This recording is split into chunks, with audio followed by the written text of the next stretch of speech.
ओम श्री परमात्मने नमः। श्री हरि चैनल पर सब ऋषि मुनियों के चरणों में प्रणाम करता हूँ। सब संत जनों के चरणों में प्रणाम करता हूँ। इस मेरे प्यारे भारत देश के चरणों में मैं प्रणाम करता हूँ। सभी देशवासियों का प्यार भरा स्वागत करता हूँ। इस वीडियो को आप पूरा सुने, अंत तक सुने। इस वीडियो को सुनने वाले मेरे देश के हर कोने में घरों में बैठी माताओं के चरणों में मैं चरण स्पर्श करता हूँ। बहनों और भाइयों को प्यार नमस्कार। यह वीडियो श्री कृष्ण अर्जुन संवाद का है। जब महाभारत युद्ध में अर्जुन धर्म संकट में था, तनाव में था, चिंताओं से घिर गया था, कोई निर्णय नहीं ले पा रहा था, थर थर काँप रहा था, तब भगवान की शरण में गया और भगवान ने गीता का ज्ञान दिया, धर्म संकट से बाहर निकाला और अंत में विजय श्री का ताज पहनाया। इसलिए वीडियो सुनने मात्र से मानसिक तनाव, चिंताग्रस्त शारीरिक तनाव से मुक्ति मिलेगी। इसलिए आप सब श्रोतागण से मेरी विनती है, इस सुप्रभात एवं पुण्य का भागीदार बनकर जन कल्याण में अपना सहयोग दें। वीडियो को ज़्यादा से ज़्यादा सब्सक्राइब करें, लाइक करें और शेयर करें। अब भगवान आगे क्या कह रहे हैं अर्जुन को। दंडो दमयतामस्मि नितिरस्मि जगी सता मैं मौनम चेवास्मि गुह्यानां ज्ञानम ज्ञानवतामहम्। दमन करने वालों में दंड नीति और विजय चाहने वालों में नीति में हूँ।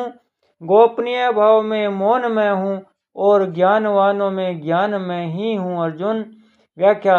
दंडो दमितास्मि, दुष्टों को दुष्टता से बचाकर सन्मार्ग पर लाने के लिए दंड नीति मुख्य है, इसलिए भगवान ने इसकी अपनी विभूति बताया है।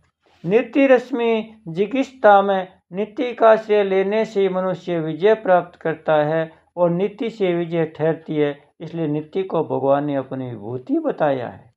मौनम चेवास्मि गुह्या नाम है, गुप्त रखने योग्य जितने भाव है उन सब में मौन, वाणी का संयम अर्थात चुप रहना मुख्य है, क्योंकि चुप रहने वालों के भावों को हर एक व्यक्ति नहीं जान सकता। इसलिए गोपनीय भाव में भगवान ने मौन को अपनी विभूति बताया है। ज्ञानम ज्ञानवतामहम्, संसार में कला कौशल आदि को जानने वालों में जो ज्ञान जानकारी है वह भगवान की विभूति है। तात्पर्य ऐसा ज्ञान अपने में और दूसरों में देखने में आए तो उसे भगवान की विभूति माने। यहाँ सामान्य शास्त्र ज्ञान से लेकर तत्व ज्ञान तक सबका सब ज्ञान ज्ञानम ज्ञानवतामहम् के अंतर्गत ले सकते हैं। इन सब विभूतियों में जो विलक्षणता है वह उनकी व्यक्तिगत नहीं है, प्रत्युत परमात्मा की है, इसलिए परमात्मा की तरफ ही दृष्टि जानी चाहिए। अब आगे क्या कह रहे हैं। यचापि सर्वभूतानां बीजं तदमर्जुन न तदस्ति विना यत् सयान मया भूतं चराचरम्। और हे अर्जुन, संपूर्ण प्राणियों का जो बीज मूल कारण है वह बीज भी मैं ही हूँ, क्योंकि वह चराचर कोई प्राणी नहीं है जो मेरे बिना हो, अर्थात चराचर सब कुछ मैं ही हूँ। यह क्या। भगवान ने 20वें श्लोक के 39वें श्लोक तक अपनी कुल 82 विभूतियों का वर्णन किया है। जैसे 20वें श्लोक में 4, 21वें श्लोक में 4, 22वें श्लोक में 4, 23वें श्लोक में 4, 24वें श्लोक में 3, 25वें श्लोक में 4, 26वें श्लोक में 4, 27वें श्लोक में 3, 28वें श्लोक में 4, 29वें श्लोक में 4, 30वें श्लोक में 4, 31वें श्लोक में 4, 32वें श्लोक में 5, 33वें श्लोक में 4, 34वें श्लोक में 9, 45 श्लोक में 4, 36वें श्लोक में 5, 37वें श्लोक में 4, 38वें श्लोक में 4, 39वें श्लोक में एक विभूति का वर्णन किया है।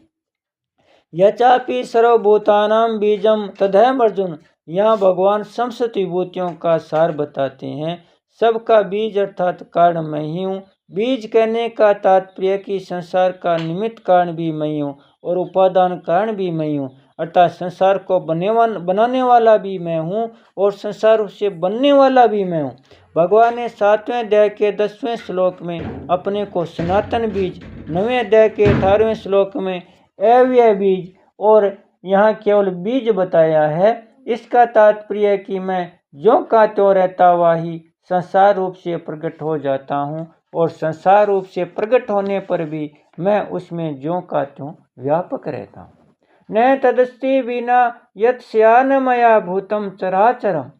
संसार में जड़ चेतन स्थावर जंगम चर अचर आदि जो कुछ भी देखने में आता है वह सब मेरे बिना नहीं हो सकता, सब मेरे से ही होते हैं, अर्थात सब कुछ मैं ही हूँ। इस वास्तविक मूल तत्व को जानकर साधक की इंद्रियां मन बुद्धि जहाँ कहीं जाए अथवा मन बुद्धि संसार की जो कुछ बात याद आए उन सबको भगवान का ही स्वरूप माने। ऐसा मानने से साधक को भगवान का ही चिंतन होगा, दूसरे का नहीं, क्योंकि तत्व से भगवान के सिवा दूसरा कोई है ही नहीं।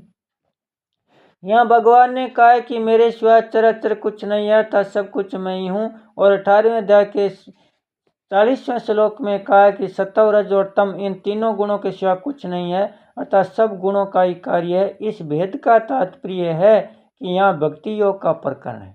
इस प्रकरण में अर्जुन ने प्रश्न किया कि मैं आपका कहाँ कहाँ चिंतन करूं, इसलिए उत्तर में भगवान ने कहा मेरे मन में जिसका चिंतन होता है वह सब मैं ही हूँ। परंतु यहाँ 18वें और 40वें सांख्य योग का प्रकरण है।